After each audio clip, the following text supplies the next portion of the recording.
Thirikari nĩ ĩhĩtĩte kũnina kaimana ũhagoku wa ũgitĩri gĩcigo-inĩ gĩa Kapedo, kĩrĩa gĩkoretwo kĩrĩ gĩtumĩro gĩa itoi ciĩthaĩte na mĩcinga, na ikoretwo ikĩũraga maabithaa a ũgitĩri, aruti wĩra a thirikari ũndũ ũmwe na aikari. Minista wa ũgitĩri wa thĩinĩ Fred Matiang'i nĩ ahĩtĩte ũgitĩri no nginyagia ũcokererie mwena ũyũ, na thirikari nĩ yanĩrĩire gĩcigo gĩkĩ ta itũra rĩa mbara. A few years ago, those thugs killed 42 of our police officers. Then later on they killed 21 of our police officers. Then recently they murdered more police officers. We cannot continue to play hide and seek with criminals.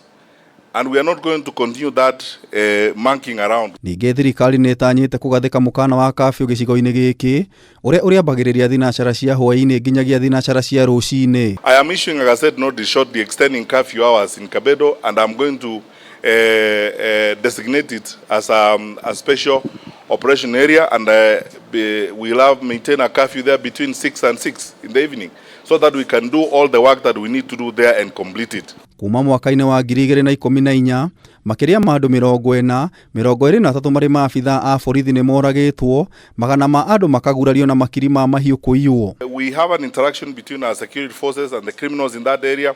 Then we have a brief discussion amongst ourselves and say, okay, let's now be buddies again. And 7 months later, they murder more police officers. Now we must get every one of them out. And we must go in there and collect all the guns that are there.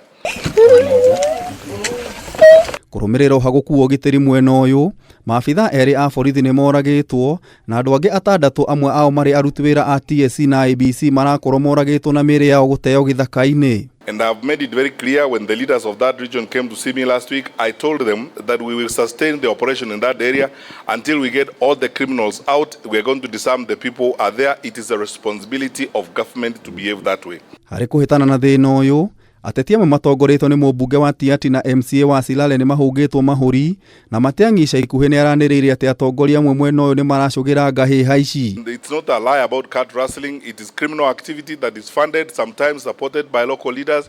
And when I meet with some of our security people later in the week, I'm going to even explain it more, and I'm going to make more information available to the media about what we are doing and how we are going about this. Ngahĩha mwena ũyũ icũngagĩrĩrio mũno makĩria nĩ ũici wa mahiũ, mĩhaka, maĩ ũndũ ũmwe na ndiĩ cia kũrĩithia.